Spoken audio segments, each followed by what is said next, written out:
Hello and welcome to the Retroscripts Fireside Stories Human Libraries. I'm Kimberly and today I'm enjoying a ginger and green tea. It's delicious. And my guest today is Kristina. Kristina, I'm not even going to try your last name. You can tell us in a second how to pronounce it because I will mess it up. Kristina enjoys hot apple cider and any herbal tea. Me too. Hot apple cider is actually my favorite drink. And she can't pick a favorite quote because there's so many by Maya Angelou that resonate with her. Again, I totally agree with that. She was and is an amazing woman. So you'll have to tell us a quote that kind of pops into your head a little bit later. But I know that you said this week you're sitting with being is the true nature of everything in your meditations. And I think that's beautiful, absolutely beautiful. So Kristina will be chatting with us today about how deep healing can happen from the inside out. As she grew up, her body awareness through somatic training and learned how to unwind her trapped fight, flight, or freeze in her own body. As a child, she didn't feel that people around her loved her or were able to connect to her very well, and because she became ill because of this. Her message for everyone is that we have the ability to heal our own bodies and minds in order to live life to our fullest. Before we dive into more of your story, Kristina, why don't you tell us a little bit more about yourself and what it is you love to do? Well, first of all, thank you so much for having me today. And a little bit about me. I am a mother of two girls, and they're 5 and 7 right now. And I am a health professional. I work in the health field, but I also have felt pulled and drawn to reach towards root cause for people, to really seek what is going to support them in healing and transformation. And so that really brought me into somatic work. So I'm a somatic experiencing practitioner, and I built this business called Body-Wise Insights, where it teaches people how to listen to their own body cues, so their own fight, flight, and freeze internally, as well as their own rest and digest response. So I really am extremely passionate about the nervous system and how we can support the healing of our nervous systems, really because of the struggles that I went through early on. And it kind of spurred me on into this discovery because I wanted to help myself first. And then as I saw the benefits of that, I really wanted to bring that to patients, to the people that I served, and then now to anyone that really wants this support for themselves. And so many people are struggling, but they also have a lot of resources inside. They have real motivation towards healing from the inside out. I can see that in people, especially now in the last year. And so I just want to be able to show people that they have that ability. The body has this innate, truly deep ability to heal. And so that's my purpose, is to help support people to learn how to do that. That's what I feel like my purpose is. I love that. I think that's so smart. I think that's so true. I'm a big believer in that. And because of my life story, I kind of tumbled on to being able to heal yourself and stuff. So I'm excited to hear more about what you actually do and tell us more about it. So why don't we start, for those who don't know, what is somatic healing? Yeah. So I, in particular, have studied somatic experiencing. So this is Peter Levine created this and studied this over 40 years, probably even more now. And it really is about building the awareness within your body of sensations, because your body has this story that's trapped inside of it from your history, from the things you experienced in the past. And so maybe they exist in your mind to some degree as memories, but your body actually has a different story. It has the story of what was not properly processed in terms of a fight, flight, or freeze reaction to something that happened perhaps too quickly, too many layers to it, especially in early childhood when there's this developmental stage going on. There's a lot of compromising that we have to do when we're little because we want to stay safe with our family and belong. And then we need to compromise ourselves to do that oftentimes. So that can come up in the body as this conflict. I want to do this, but I feel like I should do this. And so we have to negotiate these conflicts as we grow up. In present day, when we're adults, by tuning into the body, we can actually begin to see what is truly woven in there and stuck, and then bring it to conscious awareness so that it's not that anymore, so that you can actually come into the world as more of your full self versus your compromised self. Interesting. So somatic work is all about building awareness of the body so that you can work with the material that's there in your conscious awareness, with your mind, with your emotions, with your behaviors. And once you start changing all of that, once you start changing the internal wiring, and you wire in new things, right? New relationships within yourself, you actually start to act differently. You behave differently. You engage differently in your world. I've seen it in my own life. I've seen it in others that I've supported. And when you start to feel that, you get really motivated to keep doing the work, keep doing the work of tuning in and processing little pieces that are stuck there. That's interesting. Yeah.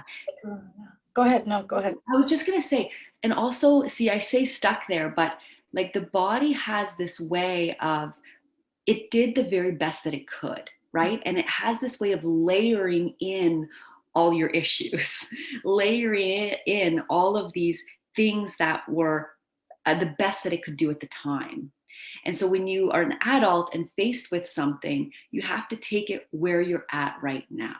And if the issue is you have a lot of guilt coming up, you sit with that guilt and you feel your body's response to that guilt. If you have anger coming up, then you feel that anger and you sit with that and you kind of sort through that. So the body, I think, is also extremely wise in the way that it has layered things in.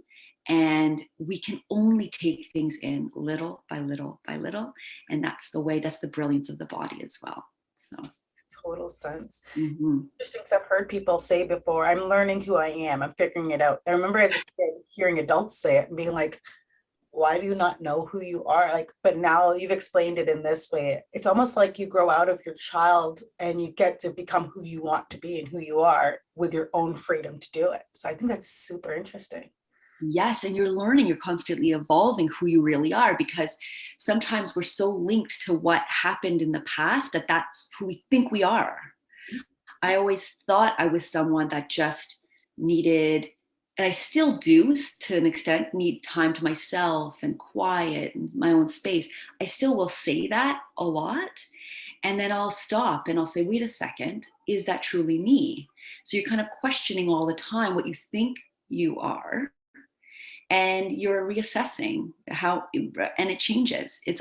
We are always changing.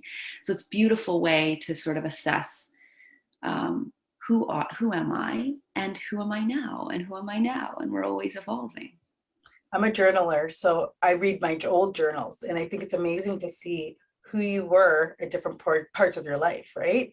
And I always say I'm not going to be the same person a month from now. I might not be the same person a week from now. So you're always changing, like you said. I think that's so interesting. Yes, and as long as you stay connected to, that's another thing that that Bodywise Insights, but like somatic work really helps you with, is it helps you to anchor in physically these parts that feel most like you. And to me, that means like connection with something greater, whether it's universe, oneness, that energy that exists in all things. If I can feel that in my own body, I can bring that in. I can actually integrate that in the body further and further, and then bring it into this world. So when it's in my body, I can actually tune in right now, and I can feel it in my soles of my feet. I can feel it through the backs of my shoulders and through the backs of my arms. As I do that, it creates connection to my most authentic self. And then it allows me to bring that forward in this communication more and more readily. Right? I just think if we can all do that, I feel like we can change the world. We could really change our behaviors. We could change relationships and take our time in doing it. It's amazing the insight you gain from that as well, and understanding who you are and why you're doing certain things. I'm obsessed, and this is weird, but I'm obsessed with like Criminal Minds and those kinds of shows. And the thing that always hits me is the bad guy or the criminal or whatever. You see Mm. the history and their childhood. And I'm just like, oh my God, like no wonder. But in my head, if they had had the opportunity, like you're saying, to work through what they went through and like kind of touch back in with themselves, who am I now? It would just change things. I know That's not everybody, but I feel like it could change things. Oh, yeah, I agree. I feel like if there was a level of presence kept for that being that was so, um, damaged in some way, right? And then just support them instead and hold them to build awareness up. However far gone they are or appear to be. I think if you inject love into that and presence into that, a lot can change just with the intensity and level of presence that you can provide to somebody. I mean, not saying that you can reverse, who Yeah. knows, right? But I think that there's still hope. I think that we can, as long as the person wants to look, that's really all it takes. That's so And that there's somebody there to support them. Yeah, and I'm a big believer in it because for me personally, I grew up with pain, I grew up with abuse, and there was a lot of things going on. Mm. I always talk about the path. I could have gone this way or I could have gone this way, and I guess there's more, but I could have succumbed to what had happened to me and become this person that I was supposed to be. But Yes. I kind of fell into the deep diving and looking within totally by accident. Very spiritual. I believe in trees and fairies and all that crazy stuff. But it was like while walking through the forest, I was forced to look within and look at what's happening with me, because it's like a reflection of looking at the trees and looking at the different parts of nature, right? So I Beautiful. did walking through, I almost like, I don't know, it's like it hit me and I just started to journal and look within and try to figure things out. Who am I really? Am I really this person that wants to cause pain and hurt because it was done to her? Or do I want to help? And that kind of helps pick your path, right? No And wonder you're into the criminology stuff, right? Because you had a moment of decision and you chose to look inward instead of thinking it's all outside of you. exactly. Ooh, that's beautiful. It's I almost like love a that. world inside of each person. And I know people, I go off on these tangents sometimes and it seems weird, but we all have our own individual world going on inside, not even just the organs and all that crazy and magical, amazing stuff happening, but it's like a world inside your head too. And Yeah. our own way we perceive things happening and the way it's just so, it's Oh, interesting. I know. Well, then given this exact same event, what one person would perceive and another and another and another would be completely different. It'd be, on a scale or grade of extremely different, really, from one perspective to another. I think about my early childhood, and it's funny because you said in the beginning, it's not that they didn't love me or show love. Like they loved me. They just didn't know how to connect in the way that my system really needed. They did the best that they could with what they grew up in and what they suffered through. And it was their unconscious showing to me, of their suffering, but yet they would say, we want a really good life for you, right? Their messaging was, we want a good life for you, but then they would suffer. So I couldn't see the expression of what an enjoyable or good life looked like, right? And so I couldn't learn that. And so I felt myself when I was young, I made this connection recently where I feel like I I have to suffer because I'm honoring their suffering. So my family came from a communist country originally, came to Canada, and it was, to say the least, extremely challenging to come here. No, they didn't know the language, but not to mention leaving your homeland, the land that you love, and wanting to stay, but not being able to, not feeling like you could survive in a place like that. And so my grandfather stood up for himself, stood up to the communist regime, and then had to leave because of it. Talk about complete rejection. right? Of who you are and what you can bring to a culture, to a civilization. And so then he was rejected, had to leave because they would have killed him. And he came here, separated from his family for 9 years. And then I grew up with this messaging, like, we want a better life for you on one hand, but all I see is suffering in them. And I wanted to alleviate their suffering and help them to get through it. But I never could, not as a child. I could, because I could listen, I could give them hugs and kisses, but I couldn't take it all away for them. And so I felt, now growing up, I felt like if I suffer, I'm honoring them. And I recognized recently that that was a belief I held, that my suffering somehow honors them. And I still, even saying it now, there's a piece of me that believes that. There's a piece of me that says, when I suffer, I'm honoring the suffering of my grandparents, of my parents. And then there's this other part of me, on this side. So again, this is where that somatic work helps, because you can kind of delineate the parts and pieces of you. It's not all of who I am. It's this part. And this part is where I'm holding on to it. And this part is where I'm working on seeing that that's not helpful for me in my life right now, because it's holding me back in experiencing the joys all around me, the joys in my children's faces, the joys in the tree outside that I'm looking at. And so if I tune into that, if I see that tree and I feel that, I can feel this side of me really vibrating and coming up. And so it's this teetering and tottering back and forth that actually produces healing within my own body, because you're honoring all parts of you.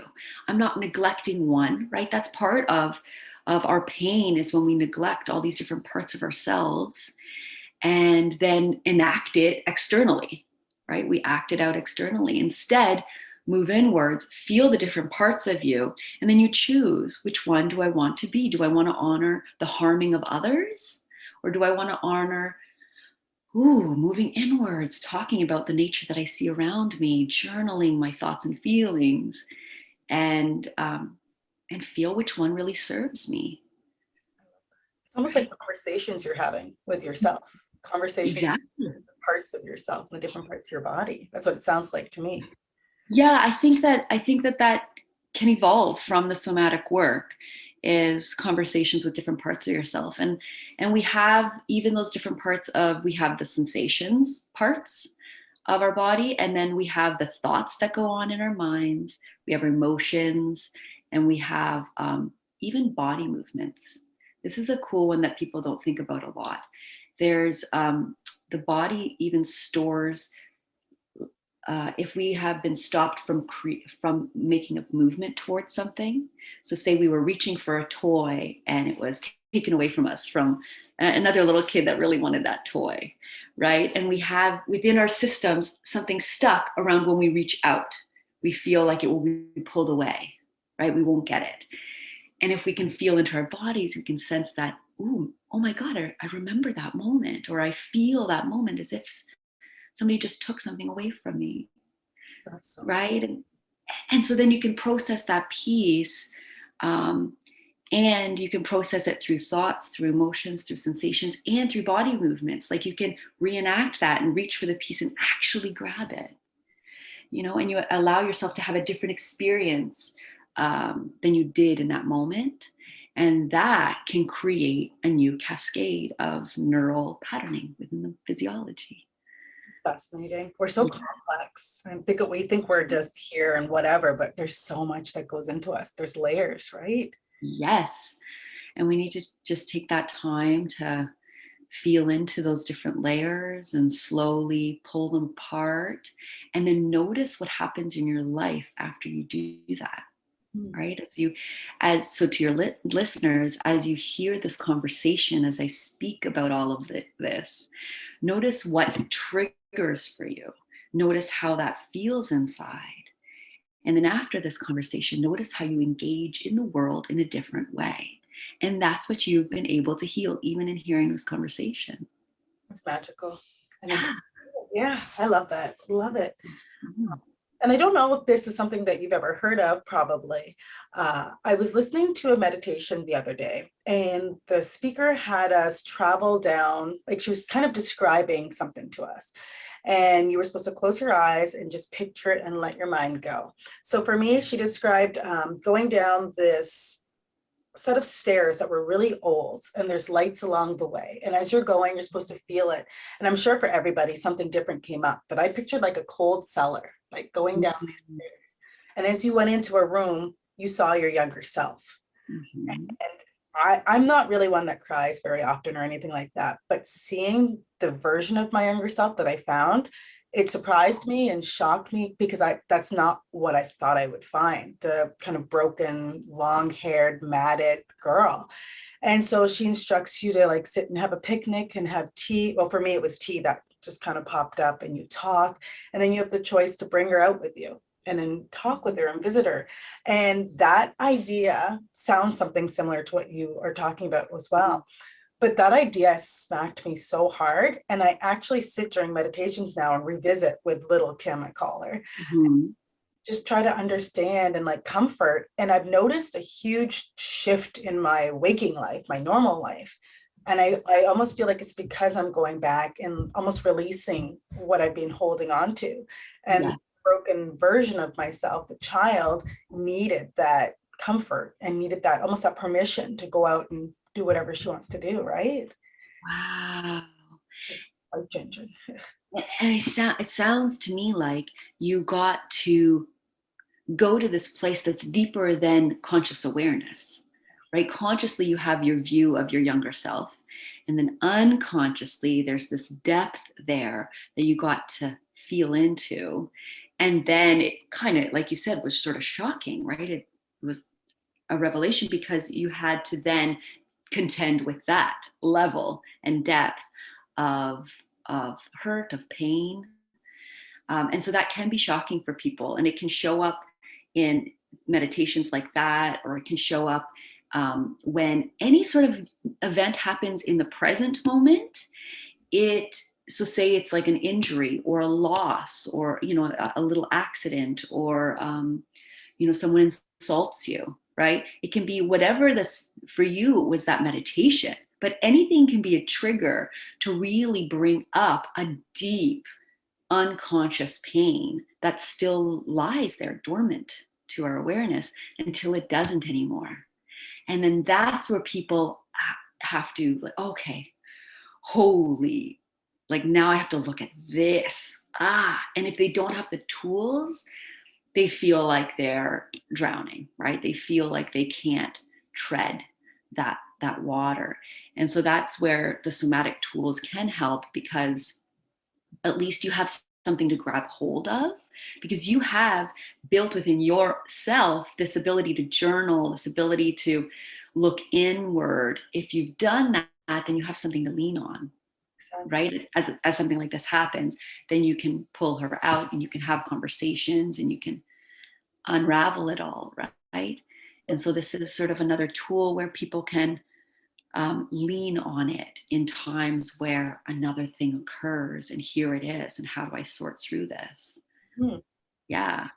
I feel like everyone would benefit if they did this kind of work on themselves. Because I just picture, especially today, what's going on around the world, like worldwide. There's so much conflict.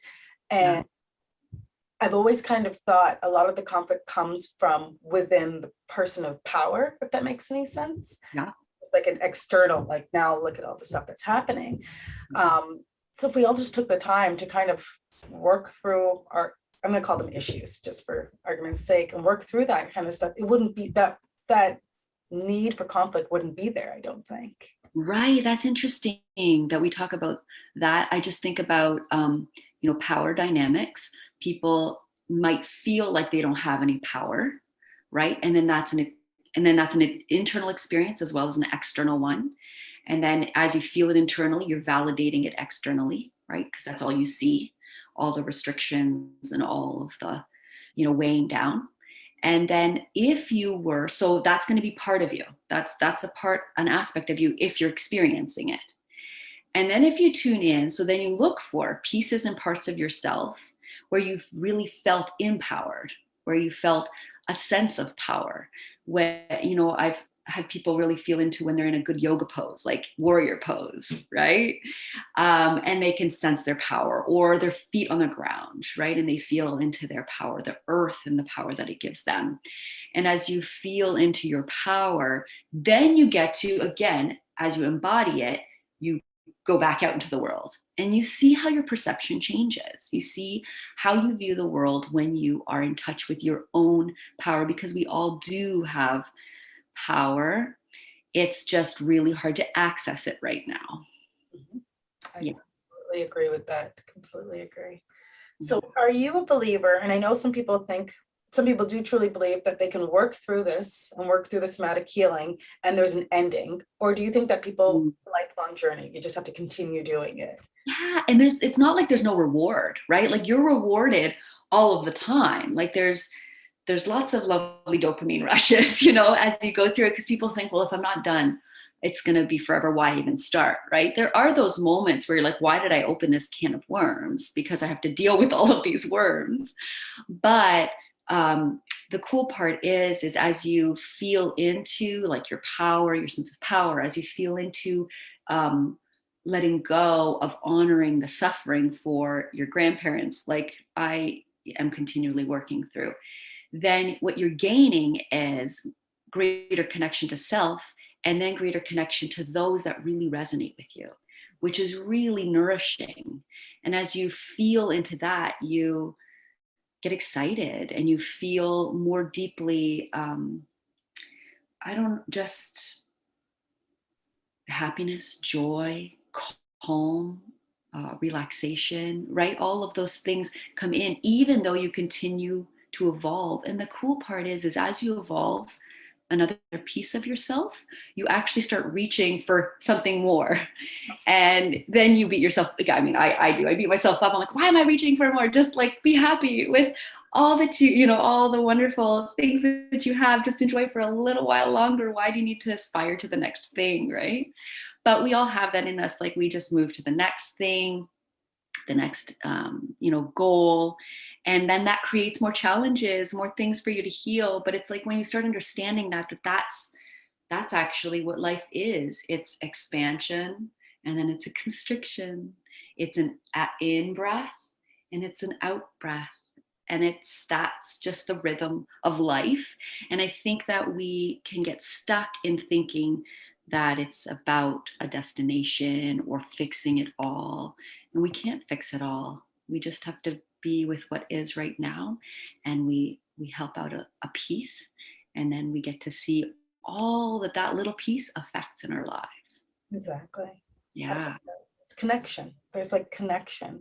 And when you were talking about the in breath and the out breath, and like I automatically pictured like the waves coming in and out. Like connection everywhere. The trees do it when they curl up and then they open up again. So Yes. it's almost like if we take the time to actually look at what's going on, like you talked about your tree, I have a tree out my window as well, and just watch, you kind of start to heal yourself because you find that connection and that similarity and then going, right? So that's interesting. I love Oh, that. I love that. Yeah, I love that you brought that up, because in somatic experiencing, that's called the orientation. So we orient to the world around us using our five senses, and that actually brings in information to our brains, and it signals safety when we're in a safe environment. So when you're out for a walk in nature and you're looking at the trees and you're hearing the birds and you're using your five senses and you're touching the bark of a tree, and as you bring all of that information into your nervous system, it signals to your brain that you are safe. And when you are safe, you move into parasympathetic state That of makes rest. it just like solved something for me. But when I mentioned walking through the forest as a kid with my siblings and doing all that, it makes sense now. It makes sense why things worked out the way that they did. Wow. And so like you built that within your own physiology, this ability to tune into nature and then feel the benefits of it, feel that it helps you regulate. And then of course you would then go back to it whenever you needed to, whenever you felt the opposite. Very cool. I'm so happy. And we all, And we all do that. Like we all have these things that help us get through the tough stuff, right? It's just sometimes they become not helpful, right? Like people, especially through the last year and a half, have found, food and wine and other things, other substances that have they've leaned on that, and that can have different side effects, different outcomes when we lean on things that are not as supportive of our health and healing. I mean, it helps, right? Because it gets us through something, but then it can't be maintained for very long without damaging. So again, bringing awareness to what's serving you and for how long and when, and then when is it not any longer? That makes Yeah. sense. Mm-hmm. Wow. Yeah. So I think I had one more question for you. Mm-hmm. For people, since we're on this topic, for people that are traveling through this crazy whatever time right now, Mm-hmm. what can they do? Like one small thing to start towards healing and start towards maybe giving up that wine or that chocolate, or for me, chips. Right.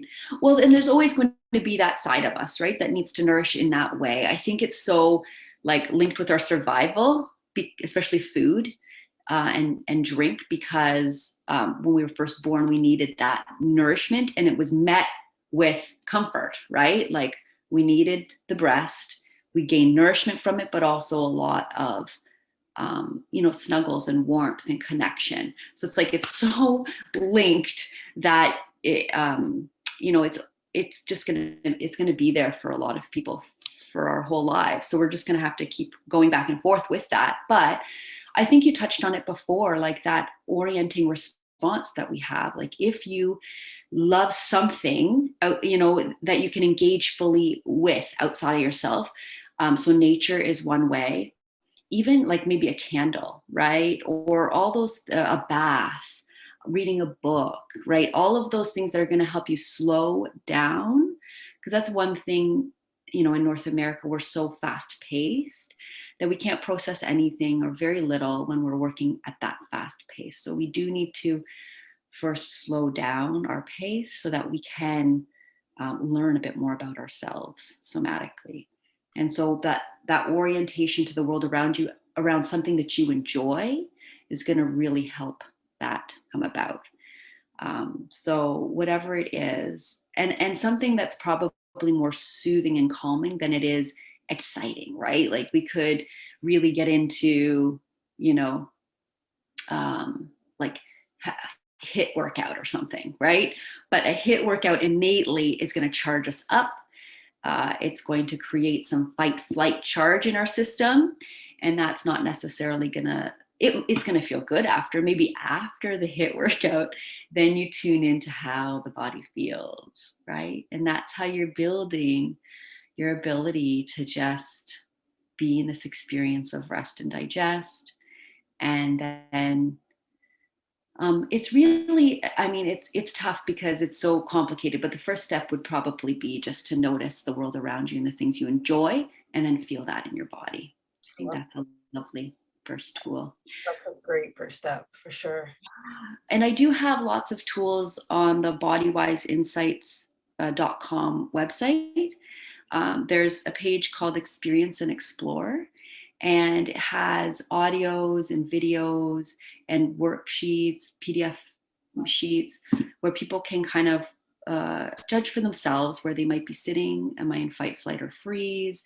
And then you can listen to a corresponding audio with whatever you feel you're going through at the time. You can listen to lots of these things called mini mental break Mondays that I do, where you can just tune into the body and start to investigate what's there. So I have a lot of resources on my website. It's amazing. For anyone that's watching after this video on the screen, all of Kristina's information is going to be there for you to go and check it out. I highly recommend that you do. I think we're all in need of that just hug or that support. And if we can bring that support to ourselves, and isn't that amazing, right? Yes. Yeah. If we can take the time to weave that into our lives more and more, we could change the world. We could support so many more people. 100%. So before we go, is there any last impressions or words of wisdom or anything that you want your listeners to hear? You have the ability to heal within yourself. The body has the innate ability to heal. You can tune into that. You can encourage that and foster that healing within yourself. You've already tuned into it in some way, and you can build on it and explore it and deepen that experience within yourself so that you can feel more relief and calm and settling within your life more often. You have that ability within you. Love that. You told it. I felt like you were talking to me. So I was Like, like, okay, I got this. I love that. can you feel it? So as I said that to you, what did you sense in your own body? I start to calm down. Like I'm very, I don't know, you can't see it, but I have things that I fidget with all the Yeah. time just around me. But as you were talking, I could feel myself just kind of sinking a little bit in a good way. And I wasn't Yes. fidgeting. I wasn't moving. I wasn't doing all the things I normally do. So Exactly. So that fidgeting might be some response you have some of the time. And then when you maybe hear these words, you have a different sort of response. what makes you think of different things? So I keep picturing the tree in the forest as you're talking right now, because that's where my mind goes. But as you're talking, maybe it's your tone, I don't know. But I just Mhm. feel like I get that same feeling when I'm out there. So that's interesting. Ooh, beautiful. Love it. Thank you so much for being my guest today. I think this is definitely needed. I'm hoping a lot of people watch this and ask for your help because you have so much wisdom to give and so much direction. So thank you again so much. Thank you so much for having me on. This was so beautiful to have a conversation with you. Thank you. You have an amazing day. And to everyone watching, thank you so much for tuning in. More information will be on after this recording, or it's in the post somewhere on the screen. Feel free to reach out to Kristina or myself, and we would happily help you. Have a great day.